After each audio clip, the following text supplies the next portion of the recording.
प्रिय भक्तगण, आज हम आपको एक कथा का श्रवण करा रहे हूँ जो सुनने मात्र से आपके जीवन में सुख, संपत्ति और धन की वर्ष होगी। तो चलिए कथा को प्रारंभ करते हैं। भगवान शिव माता पार्वती से कहते हैं, गरीब व्यक्ति आस्था और भक्ति का प्रतीक क्यों होते हैं। फिर माता पार्वती कहती है, हे देवों के देव महादेव, आपकी लीला आप ही जाने, मुझे कुछ समझ में नहीं आ रहा है कि आप क्या कह रहे हैं। फिर भगवान शिव माता पार्वती से कहते हैं, हे प्रिय, आज मैं आपको एक कथा सुनाने जा रहा हूँ कि गरीब व्यक्ति आस्था और भक्ति का क्यों प्रतीक होता है। इसलिए हे देवी, आज इस कथा को अंत तक सुने और देखें। अगर आप ये कहानी सुन रहे हैं तो पूरा सुनिए। इस कथा को आधा अधूरा छोड़कर जाने की गलती मत करिएगा, क्योंकि इस पवित्र कथा को पूरा सुनने से मनचाहा फल की प्राप्ति होगी। इसलिए इस कथा को पूरा सुने। आप शिव भक्त हैं तो भोलेनाथ का अनादर ना करें। तो चलिए कथा प्रारंभ करते हैं। एक समय की बात है, रामनाथ और उनकी पत्नी जानकी भगवान शिव के बड़े भक्त थे। रामनाथ के परिवार में कई पीढ़ियों से पंडिताई का काम होता आ रहा था और रामनाथ भी इस परंपरा को आगे बढ़ाते हुए घर घर जाकर पूजा पाठ करवाता था। गांव में जानकी को सभी लोग पंडिताइन कहकर बुलाते थे और कोई भी शुभ काम करने से पहले उसकी सलाह जरूर लेते थे। अरे पंडिताइन घर में हो कि नहीं? हाँ हाँ, मैं कहाँ जाऊंगी। ओ अच्छा, तुम पूजा में लगी हो? अरे बस करो, भोलेनाथ को घर बुलाकर ही रहोगी क्या? अरे कमला, ऐसे भाग्य हो जाए तो जीवन सफल हो जाए। आज सोमवार है ना, तो मेरा और पंडित जी का व्रत है। ये लो भोले बाबा का प्रसाद, अच्छा लाओ। अच्छा पंडिताइन, वो मुझे ना मुन्ना का मुंडन करवाना है, जरा अच्छा सा दिन देखकर तो बताओ। हाँ हाँ, अभी लो बस 2 मिनट रुको, परसों का दिन सही रहेगा। अरे इतनी जल्दी नहीं नहीं, इसके बाद का कोई दिन देखो, मुझे दावत करनी है। इतनी जल्दी कैसे हो पाएगा सब? इसके बाद तो अगले महीने की ही तिथि ठीक रहेगी। ओहो नाना, अगले महीने तो देर हो जाएगी। कमला, तुम परेशान क्यों होती हो? मुन्ना का मुंडन परसों ही करवा लो, सारी तैयारियों में मैं तुम्हारी मदद कर दूंगी। सच पंडिताइन, तुमने तो सारी परेशानी ही हल कर दी, और वैसे भी तुम रहोगी तो सारे काम बिल्कुल सही तरीके से हो जाएंगे। और पंडित जी को भी बोल देना, मुंडन के बाद हवन उन्होंने ही करवाना है। ठीक है, मैं बोल दूंगी। अच्छा एक बात बताओ पंडिताइन, वो वैद्य जी के बारे में बताया था, तुम गई थी वहां? हाँ गई तो थी, इलाज भी चलाया, लेकिन कोई फायदा नहीं हुआ। अच्छा चिंता मत करो। वैसे पंडिताइन, मैं क्या कह रही थी, तुम क्यों परेशान होगी? छोटी सी तो दावत है, मैं निपट लूंगी सारे काम। मुझे अब भी याद आया, वो मेरे जेठ जी है ना, वह कह रहे थे कि इस बार हवन वही करेंगे, तो पंडित जी को भी परेशान होने की जरूरत नहीं है। अच्छा तो मैं अब चलती हूँ। इतना कहकर कमला वहां से चली जाती है। वह भले ही कुछ साफ साफ ना कह पाई हो, लेकिन जानकी सब समझ गई थी। फिर उसी शाम उसने कहा, सुनते हो जी, आज कमला आई थी, अपने मुन्ने का मुंडन करवा रही है। अच्छा तो फिर कब जाना है? नहीं, हमें नहीं जाना, पहले बुला रही थी, फिर पलट गई। अरे लेकिन क्यों? पूछने लगी कि वैद्य जी के यहाँ से फायदा हुआ या नहीं। अच्छा तो जब उसने सुना कि हमें बच्चा नहीं हो रहा तो हमें अपने घर बुलाए नहीं।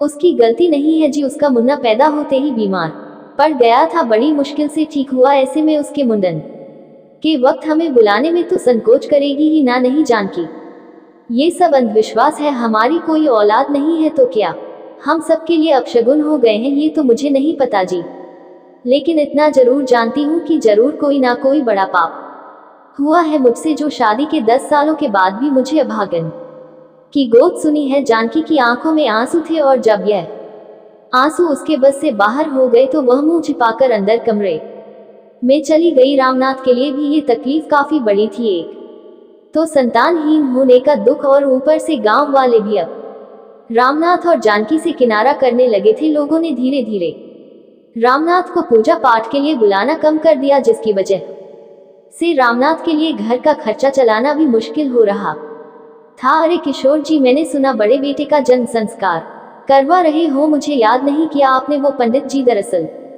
हरि प्रकाश जी से बात हो गई तो वही करवा रहे हैं। लेकिन किशोर जी, अब तक तो आपके घर के सारे काम मैं ही करवाता हूँ, फिर अब क्या हुआ? देखो पंडित जी, पूरा गांव भले ही लाग लपेट करे, लेकिन मैं आपसे झूठ नहीं बोलूंगा, आपसे पूजा पाठ करवाने में डर लगता है। संतान सुख न मिलना एक श्राप है, श्राप के लिए मेरी मानो तो फिलहाल लग के अपने लिए पूजा पाठ करो, संतान के सुख से वंचित रामनाथ और जानकी वैसे ही काफी तकलीफ में थे, ऐसे में लोगों का इस तरह मुंह मोड़ लेना उनके लिए घाव पर नमक की तरह था। रामना उदास होकर घर लौट आया और भगवान शिव के सामने हाथ जोड़कर बैठ गया। हे भोलेनाथ, मेरी भक्ति में क्या कमी रह गई है जो मुझे इतना बड़ा दुख सहना पड़ रहा है बिना बच्चे की किलकारी के। ये घर घर जैसा नहीं लगता, कमाई के नाम पर भी कुछ नहीं है, खाने पीने तक की परेशानी हो गई है, अब आप ही कुछ रास्ता दिखाए। शिव शंभू से प्रार्थना कर ही रहा था कि तभी घर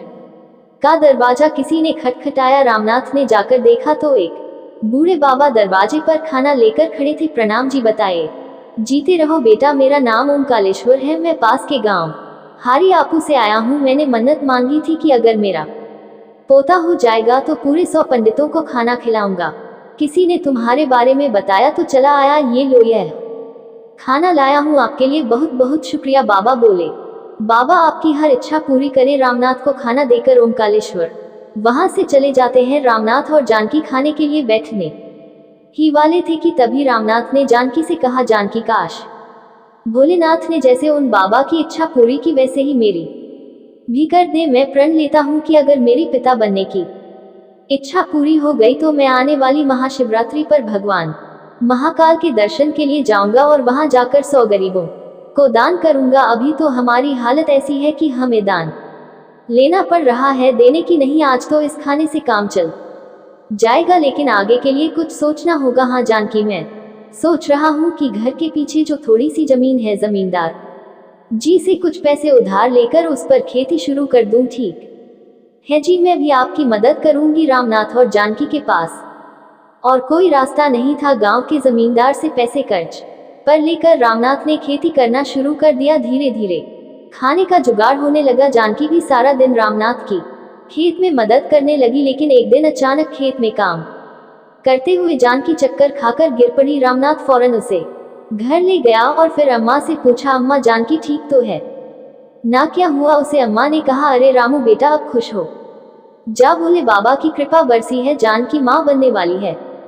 बूढ़ी अम्मा के शब्द रामना के लिए अमृत की तरह थे। उसने सबसे पहले जाकर भोले बाबा के सामने सिर झुकाया और फिर जानकी के पास जाकर बोला, जानकी मैं बहुत खुश हूँ, अब कोई दुख नहीं, कोई परेशानी नहीं। आखिर भोले भंडारी ने अपने इस भक्त की पुकार सुन ही ली। जानकी ने कहा, जी जी मैं भी बहुत खुश हूँ, लेकिन इस खुशी में हमें अपनी मन्नत के बारे में नहीं भूलना है। याद है ना, इस महाशिवरात्रि पर आपको भगवान महाकाल के दर्शनों के लिए जाना है और वहां जाकर मन्नत पूरी करनी है। जानकी ने याद दिलाया, मुझे सब याद है जानकी, मैं अपनी मन्नत जरूर पूरी करूंगा, उसने आश्वासन दिया। महाशिवरात्रि आने में कुछ ही दिन बचे थे। रामनाथ जी जान से खेती में लग गया। गांव के एकाध घर से पूजा पाठ करवाने के लिए भी अब उसे बुलाया जाने लगा, लेकिन फिर भी वह सही समय तक इतने पैसों का इंतजाम नहीं कर पाया कि अपनी मन्नत पूरी कर सके। खेती के लिए उसने पहले से ही कर्ज ले रखा था, जिसे अभी चुकाना बाकी था, इसलिए वह अपनी मन्नत के लिए और कर्ज भी नहीं ले सकता था। रामनाथ को समझ नहीं आ रहा था कि इतनी जल्दी अपनी मन्नत कैसे पूरी करेगा। महाशिवरात्रि से एक दिन पहले वह गांव के शिव मंदिर में गया और हाथ जोड़कर भगवान शिव से बोला, आपकी लीला और परंपरा अद्भुत है भोले भंडारी, शायद मैं ही आपकी भक्ति ठीक से नहीं कर पाया, मैं अपना प्रण पूरा करना चाहता हूँ, मेरी मदद कीजिए प्रभु। रामनाथ भगवान शिव की प्रतिमा के सामने फूट फूट कर रोने लगा। तभी उसने अपने कंधे पर किसी का हाथ महसूस किया। रामनाथ ने पलट कर देखा तो सामने ओमकालेश्वर बाबा खड़े थे, जो उस दिन रामनाथ के घर खाना लेकर आए थे। बेटा तुम यहाँ सही वक्त पर मिले हो, सुनो मुझे तुम्हारी मदद की जरूरत है। जी बताए, मैं क्या कर सकता हूँ बेटा? इस महाशिवरात्रि पर मेरी महाकाल के दर्शन की बड़ी अभिलाषा है। अब मेरे बेटे को अपने काम से ही फुर्सत नहीं, वह शहर में काम करता है और अकेले जाने की मेरी हिम्मत नहीं हो रही। क्या तुम मुझे ले चलोगे? तुम्हारा आने जाने और खाने पीने का खर्चा मेरा, और मैं तुम्हें इसके अलावा भी कुछ पैसे दूंगा। बाबा आप साक्षात देवता स्वरूप बनकर आए हैं, मैं आपके साथ चलूंगा, बिल्कुल चलूंगा। रामनाथ बहुत खुश था। महाशिवरात्रि से एक दिन पहले ही वह ओमकालेश्वर के साथ भगवान महाकाल की यात्रा के लिए निकल पड़ा। वहां पहुंचकर महाशिवरात्रि के दिन उसने पूरे विधि विधान से भगवान शिव के महाकाल स्वरूप की पूजा की और फिर ओमकालेश्वर से मिले पैसों से 100 गरीबों को दान करके अपना प्रण पूरा कर लिया। गांव वापस आने के बाद रामनाथ ने कहा, बाबा आप नहीं जानते आपने मेरी कितनी बड़ी मदद की है, चलिए मेरे साथ, मैं आपका सत करना चाहता हूँ। ओमकालेश्वर ने उत्तर दिया, नहीं बेटा, अभी तो घर जाऊंगा, खुश रहो। ओमकालेश्वर रामनाथ को उसके घर छोड़ने के बाद अपने घर की ओर चले जाते हैं। अब सारा गांव रामनाथ को पहले की तरह पूजा पाठ के लिए बुलाने लगा। साथ ही खेती भी बहुत अच्छी हो रही थी। कुछ ही महीनों में रामनाथ ने अपना सारा कर्ज चुका दिया और सही समय पर जानकी ने एक प्यारे से बेटे को जन्म दिया। रामनाथ ने कहा, जानकी देखो क्या तेज है इसके चेहरे पर, होगा क्यों नहीं भूले। बाबा का वरदान जो है। रामनाथ ने पिता बनने की खुशी में पूरे गांव में मिठाइयां बांटी और फिर एक मिठाई का डिब्बा लेकर पास वाले गांव वीरपुर जा पहुंचा। अरे भाई जरा सुनो, यह ओमकालेश्वर जी का घर कहाँ है, वह जिनका बेटा शहर में काम करता है। क्या कहा ओमकालेश्वर भाई, यहाँ तो इस नाम का कोई भी नहीं रहता। क्या कह रहे हो, मुझे इसी गांव के बारे में बताया था उन्होंने, वह काफी बड़े आदमी हैं और इसी गांव में रहते हैं। देखो भाई, मैं इस गांव में हर किसी को जानता हूँ, लेकिन किसी ओमकालेश्वर को नहीं। फिर भी तुम्हें तसल्ली नहीं है तो जाकर खुद पूछ लो। रामनाथ पूरे गांव में हर घर में जाकर पूछता है, लेकिन उस ग्रामीण की बात सही थी। पूरे वीरपुर में ओमकालेश्वर नाम का कोई भी इंसान मौजूद ही नहीं था। गांव भर में घूमने के बाद रामनाथ को जैसे ही एक शिव मंदिर दिखाई दिया तो वहां पहुंचकर उसे सब कुछ समझ आ गया। ओमकालेश्वर कोई और नहीं बल्कि खुद भोले बाबा ही थे जो अपने भक्त का साथ देने आए थे। फिर भगवान शिव कहते हैं, एक दिन उसी गांव में, बाबा रुको आज, फिर आप अपने खाने का डिब्बा भूले जा रहे हो। अरे मेरी लाडो बेटिया, तू मुझे कभी भूलने देती है क्या कोई चीज। इसके साथ ही शंकर ने प्यार से अपनी 5 साल की बेटी सपना के सिर पर हाथ रखा और वहां से चले गए। ये कहानी शंकर त्रिपाठी की ही है जो बनारस में रहते थे। शंकर वहां के शिव मंदिर के मुख्य पुजारी थे। उनके घर में उनकी पत्नी गौरी और 5 साल की बेटी सपना रहती थी। गौरी और शंकर भगवान शिव के भक्त थे और उनकी देखा देखी सपना भी भोले बाबा की खूब पूजा करती थी। शंकर रोज सुबह मंदिर जाते और शाम तक ही घर लौटते। मंदिर की मान्यता ऐसी थी कि लोग दूर दूर से भोले बाबा के दर्शन के लिए आते थे। हर रोज की तरह उस दिन भी शंकर अपने घर से सीधे शिव मंदिर पहुंचे तो इलेक्ट्रिशियन रामनाथ वहां पहले से मौजूद था। रामनाथ ने शंकर को देखा और बोला, अरे पुजारी जी आ गए आप, जैसा आपने कहा था मंदिर की खराब लाइट मैंने ठीक करवा दी है, मंदिर के सारे पंखे भी बढ़िया चल रहे हैं। शंकर बोले, अरे वाह बहुत अच्छे रामनाथ, ये काम अच्छा हो गया। इस बार तो गजब की गर्मी पड़ रही है और भक्त महादेव के दर्शन के लिए धूप में सारा दिन लंबी लंबी लाइनों में लगे रहते हैं। अब कम से कम मंदिर के अंदर आने के बाद तो उन्हें ठंडी हवा मिलेगी। भोले बाबा सबका भला करे, ओम नमः शिवाय। शंकर मंदिर के मुख्य पुजारी थे और स्वभाव से बहुत अच्छे व्यक्ति भी थे। वह हर किसी के बारे में सोचते और पूरे मन से भोले बाबा की भक्ति करते हुए भक्तों से मिलते। दान से ही महीने के आखिर में पूरे मंदिर के स्टाफ को तनख्वाह बांटते और अपने लिए तो केवल उतना ही पैसा निकाल पाते थे जिससे उनका घर चल सके। शंभू और मंदिर में काम करने वाले बाकी लोग शंकर की बहुत इज्जत करते थे। शंकर की पत्नी गौरी भी कभी किसी बात को लेकर शंकर से शिकायत नहीं करती थी। दिन भर मंदिर में श्रद्धालुओं का आना लगा रहता और आखिर में मंदिर के पट बंद करते वक्त शंकर महादेव से प्रार्थना करते कि वह सबकी मनोकामनाएं पूर्ण करे। ऐसे ही एक दिन पुजारी जी क्या करे, मंदिर के पट बंद करने का वक्त हो गया है मगर दर्शनों के लिए अभी भी कम से कम 20 लोग लाइन में लगे हुए हैं। क्या करना चाहिए। शंभू भोले बाबा के दर्शनों के लिए ना जाने कितनी दूर दूर से लोग आए होंगे। अरे 1520 आदमी ही तो हैं, थोड़ा रुक जाएंगे, पहले सभी को चैन से दर्शन कर लेने दे। भोले सबका भला करे, मुझे पता था आप हर बार यही कहते हैं। शंभू हंसा और बाकी कामों में लग गया। दर्शनों के लिए लाइन में सबसे आखिर में एक बुजुर्ग खड़े थे, उनका नाम था भोला प्रसाद। शंकर ने उन्हें भी अच्छे से दर्शन करवाए और उनसे कहा, भोले आपका भला करे। श्रीमान पुजारी जी नमस्ते। जय भोले। श्रीमान महादेव आपकी सभी इच्छाएं पूरी करे। पुजारी जी, मैं जब भी यहाँ आता हूँ हमेशा देखता हूँ कि आप सभी को बहुत प्यार से भोले बाबा के दर्शन करवाते हैं, सबकी मनोकामनाएं को पूर्ण करवा के लिए भोले बाबा से प्रार्थना करते हैं।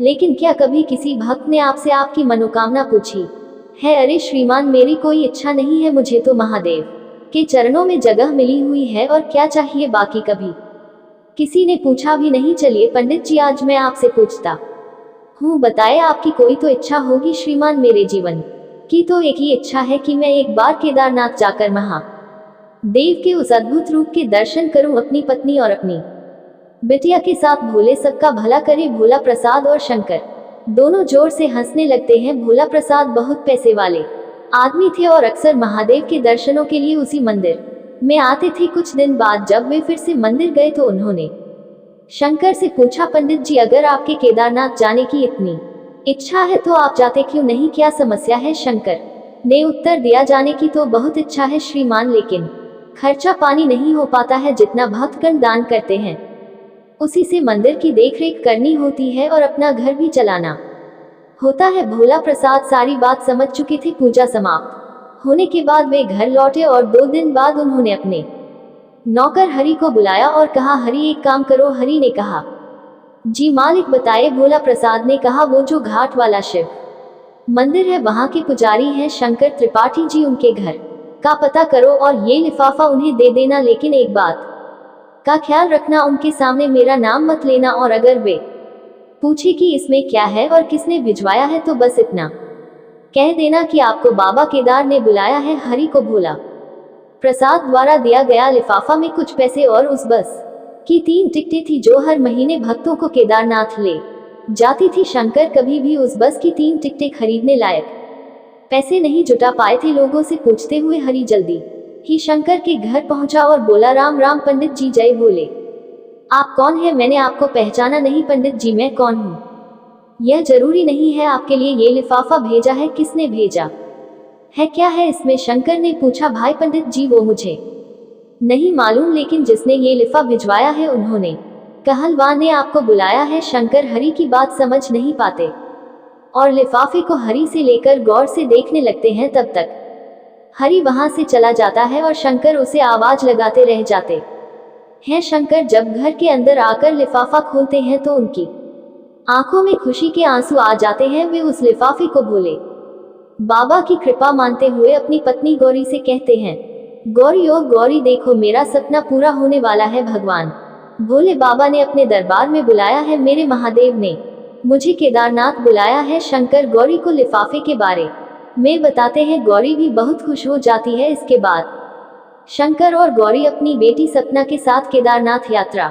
के लिए निकल पड़ते हैं। केदारनाथ पहुंचकर शंकर की खुशी का ठिकाना नहीं रहता। पूरा परिवार केदारनाथ धाम पहुंचकर पूरे विधान से महादेव की पूजा अर्चना करता है। फिर बाहर आकर मंदिर से दूर एक जगह पर बैठ जाते हैं। शंकर लगातार मंदिर को निहार रहे थे। तभी गौरी ने उनसे पूछा, क्या हुआ जी? अभी तो हम मंदिर से ही आए हैं, अब आप क्या देख रहे हैं? शंकर बोले, मुझे विश्वास नहीं हो रहा कि मैं बाबा केदार के पास हूँ, कहीं ये कोई सपना तो नहीं? गौरी ने मुस्कुराते हुए कहा, नहीं जी, यह सपना नहीं, सच है। अगर आपने सच्ची श्रद्धा से भोले बाबा की भक्ति की है तो उन्हें आपकी यह मुराद पूरी करनी ही थी। शंकर और गौरी आपस में बातें कर ही रहे थे कि अचानक मौसम बिगड़ने लगा। तेज हवाएं चलने लगी और देखते ही देखते तेज बारिश शुरू हो गई। शंकर और गौरी जल्दी से एक सुरक्षित जगह ढूंढने लगे। वे वापस मंदिर की तरफ दौड़ने लगे। वे कुछ ही दूर पहुंचे थे कि अचानक बहुत दूर से एक आवाज आई। दरअसल शंकर ने देखा कि पीछे से पानी का सैलाब उनकी तरफ बढ़ रहा है। उन्हें समझने में देर नहीं लगी कि उनका सामना किसी त्रासदी से होने वाला है। शंकर अपनी बीवी और बच्चों को पानी की विपरीत दिशा में लेकर भागा, मगर पानी कुछ ही सेकंड में उन तक पहुंच गया। तीनों पानी के उस तालाब में बहने लगे। गौरी, सपना, मेरा हाथ मत छोड़ना, मैं तुम दोनों को कुछ नहीं होने दूंगा। बाबा, हम मरने वाले हैं क्या? नहीं बेटिया, नहीं। बोले, बाबा हमारे साथ है, कुछ नहीं होगा। तीनों एक दूसरे का हाथ पकड़े हुए पानी में बह रहे थे। गौरी ने सपना का हाथ तो थामे रखा, लेकिन कुछ देर बाद उसका हाथ शंकर से छूट गया। शंकर ने बहुत कोशिश की मगर वह उन दोनों तक नहीं पहुंच पाए। तभी उन्होंने देखा कि एक बड़ा सा पेड़ उनकी तरफ बह रहा है। शंकर ने गौरी की तरफ देखकर चिल्लाया, गौरी, मैं इस पेड़ को रोकने की कोशिश करता हूँ, तुम उस मकान की छत पर जाने की कोशिश करो। गौरी सपना को लेकर उस मकान की तरफ तैरने लगी जो थोड़ी ऊंचाई पर था, मगर वह बार बार पलटकर शंकर को भी देख लेती। काफी देर तक पेड़ को रोके रखने के बाद शंकर की पकड़ ढीली पड़ गई और वह पेड़ के साथ बह गए। सपना और गौरी सिर्फ बिलखते रह गए, कुछ नहीं कर पाए वे दोनों। कई घंटों तक उस मकान पर फंसे रहे। वायुसेना के हेलीकॉप्टर ने उन्हें बचा लिया और उनसे शंकर के बारे में जानकारी ली। शंकर को ढूंढने की कोशिश की गई लेकिन उनकी कोई खबर नहीं मिली। सपना और बनारस अपने घर वापस आ गए और शंकर का इंतजार करने लगे। देखते ही देखते 1 साल गुजर गए। उधर उस त्रासदी के बाद एक बार फिर केदारनाथ धाम को भक्तों के लिए खोल दिया गया। लोग फिर से उसी श्रद्धा के साथ बाबा केदार के दर्शनों के लिए आ रहे थे। तभी मंदिर के बाहर एक न्यूज रिपोर्टर अपनी रिपोर्ट में बताता है, इस वक्त हम खड़े हैं केदारनाथ मंदिर के द्वार पर, जहां हजारों श्रद्धालु दूर दूर से भोले बाबा के दर्शनों के लिए आ रहे हैं। साथ ही चमत्कारी बाबा को देखने भी। कौन है ये चमत्कारी बाबा? आज हम आपको उनसे मिलवा जाएंगे जो पिछले 1 साल से मंदिर की सीढ़ियों पर ही ध्यान लगाए बैठे हैं। वे एक तक मंदिर की तरफ देखते रहते हैं, दिन हो या रात, धूप हो या बर, वे यहाँ से एक पल के लिए भी नहीं हटे। यहाँ आने वाले भक्त भोले बाबा के दर्शनों के बाद इनका आशीर्वाद लेना नहीं भूलते। वह चमत्कारी बाबा कोई और नहीं बल्कि शंकर ही थे, जो उस त्रासदी से तो बच गए थे पर अपनी याददाश्त खो चुके थे। उन्हें याद थी तो बस महादेव वे मंदिर के बाहर बैठकर बस उनकी आराधना में ही लीन थे। लेकिन उनकी परीक्षा अब खत्म होने वाली थी। उस न्यूज रिपोर्टर की लाइव रिपोर्टिंग को नारस में भोला प्रसाद अपनी टीवी पर देख रहे थे। जैसे ही उन्होंने शंकर को देखा, चिल्ला उठे, ही बोले, ये तो हमारे पंडित जी हैं। इसका मतलब शंकर त्रिपाठी जिंदा है। हरी हरी जल्दी गाड़ी निकालो। भोला प्रसाद सीधे घाट वाले मंदिर पहुंचे। उन्होंने देखा कि गौरी मंदिर के आंगन में झाड़ू लगा रही थी और सपना शिवलिंग के सामने आंखों में आंसू लिए हाथ जोड़े बैठी थी। भोला प्रसाद ने दंडवत होकर बाबा को प्रणाम किया और फिर सपना के सिर पर हाथ रखकर बोले, बिटिया आंसू पोंछो, हमें केदारनाथ जाना है तेरे बाबा को लेने। सपना और गौरी यह सुनकर चौंक गए। भोला प्रसाद उन्हें सारी बात बताते हैं और फिर उन्हें लेकर खुद केदारनाथ जाते हैं। वहां शंकर को पाकर गौरी और सपना बहुत खुश होते हैं। शुरुआत में शंकर उन्हें नहीं पहचानते तो गौरी और सपना वहीं उनके साथ रहकर उनकी सेवा करते हैं और वो सब कुछ याद दिलाने की कोशिश करते हैं। भोला प्रसाद भी इसमें उनकी मदद करते हैं और किसी तरह शंकर को समझाकर वापस बनारस ले आते हैं। फिर भोला प्रसाद अच्छे डॉक्टर से शंकर का इलाज करवाते हैं और कुछ ही दिनों बाद शंकर को सब कुछ याद आ जाता है। वो गौरी और सपना से गले मिलकर कहते हैं, भोले सबका भला करे। इतना कहकर भगवान शिव इस कथा को समाप्त करते हैं। इस वीडियो को बोलते समय कोई त्रुटि हो तो मैं क्षमा चाहूँ। उम्मीद है आप सभी को यह वीडियो अच्छी लगी होगी। अगर आप शिव के सच्चे भक्त हैं तो चैनल को सब्सक्राइब और वीडियो को लाइक करके कमेंट में हर हर महादेव लिख दीजिए।